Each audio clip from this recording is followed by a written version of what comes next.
thieves can strike at any time and anywhere. It was in Ross On Wye, on the border of England and Wales, where one heartless robbery shattered a couple's golden anniversary dream. We were going to have a golden year of holidays. They're still part of my life. Cutting-edge tracking technology soon came to their aid.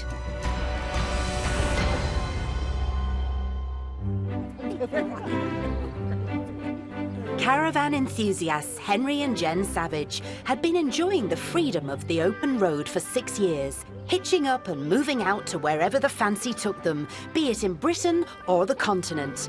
And in 2013, they planned a celebratory trip. 2013 was a special year. There it is, that's the one we're looking for. It was our 50th wedding anniversary, and we treated ourselves.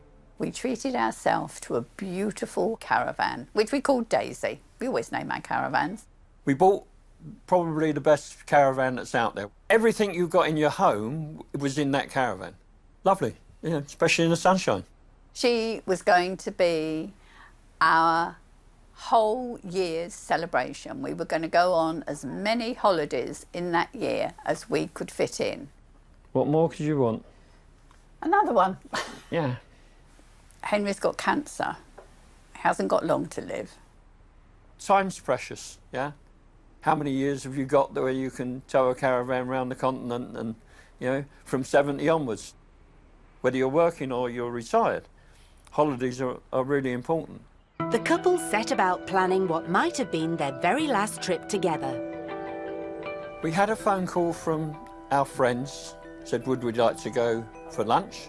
Off we went to lunch, had a lovely lunch with our friends, got back here about 5 o'clock, parked up and went, what's wrong? Where's the caravan? Where is the caravan? My God, the caravan's gone! Disbelief and then absolute panic, you know. Am I insured? You know, all the things that would run through your head. Who's taken it and where's it gone? And then wondering, if I drove down the road, would I catch them up? Have they just left? You don't know what to do. In fact, they quickly notified the police, but with several hours head start, the thieves could have been anywhere. Over 4,000 caravans are stolen each year in the UK, but only 3% are ever recovered. For this reason, Henry had invested in a state-of-the-art tracking system that uses GPS, mobile phone technology and an ultra-high-frequency radio transmitter. I fitted it, yeah. We tested it, it worked lovely, but we bought it because it was so high security. So with a tracker fitted, surely it would be a simple task to pinpoint the stolen caravan, wouldn't it? I phoned the tracker people and he said, unfortunately, you've turned off the motion sensor. I said, oh yes, we were packing it this morning to go to Scotland and we turned it off and I forgot to turn it back on when we went out. So he said, don't worry, it give out a signal, one at 12 o'clock lunchtime, one at 12 o'clock midnight. At 12 o'clock midnight, I'll phone you, I'll tell you where it is. And so we just waited till midnight. And midnight came and we didn't get a phone call. And I said, we didn't find it. He didn't find it. 12:30 came and the phone rang and I picked it up expecting him to say sorry. But he didn't. He said, I found it. I found it. The bearer of good news was Richard Taylor, whose company had been tracking the caravan for Henry and Jen. We had an approximate location and then we were looking to try and get some GPS positions, but they were very vague. It was indicating that this caravan was not outside. It was probably inside a building or an underground car park or a lockup. The tracking data showed that the caravan was in Cheltenham, little more than 25 miles away from Henry and Jen's home. The only problem was the faint GPS signal meant they couldn't get an accurate fix. Richard wasn't easily deterred and knew he'd have to get to the scene if they were to recover Daisy. And then he said, oh, go. And he did. There and then, he drove down to where he got the signal from so that he was there. Considering Richard is based in Southampton, the hour-and-a-half drive to Cheltenham shows admirable determination to recover their stolen property. The tracking software zeroed in on the mobile phone mast nearest to the tracker. Then, once in Cheltenham, Richard used radio frequency tracking to get an exact location. I remember travelling down one of these hills here and picking up the signal in the car from probably about a mile away, and that's always a good sign. It means the device is working and we're going to find the asset, or at least the tracking device.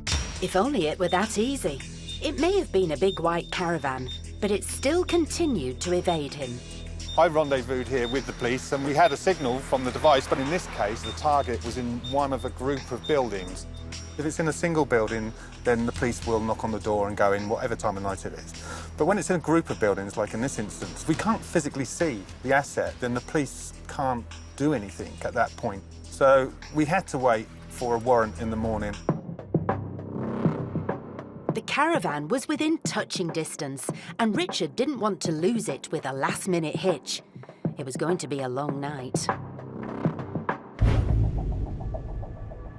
When it came through to the morning, there was some activity occurring, a few lorries, trucks pulled up, so I thought, well, I'll get out of my car and stretch my legs and take a wander. And deep embedded within the building, right up a ramp through a couple of doors, I could just make out a Caravan was inside that building. Once I'd eyeballed the Caravan through the doorway, 2 police cars turned up at the location. We walked straight up to the owners and asked them, what's that Caravan doing there? It seems Daisy was stolen to order by a serial car thief and then hidden in the lockup awaiting collection. The crook was convicted for 26 months, but because the crime had been so invasive to Henry and Jen's property, they were left feeling bittersweet by its recovery. He and I were going to build lots of wonderful memories during that year, which now, looking back, I haven't got. I've got memory of violation and theft instead of memories of happy holidays. You and me, that's a good one. So what they stole from me is memories. In spite of their unhappy experience, Jen and Henry certainly tried to make the best of things and not be caught out a second time. We very nearly give up Caravan at that stage. We persevered. A few months later, we sold that Caravan. A couple of months later, we decided we would carry on. We'd have another one, but only with even more safety devices.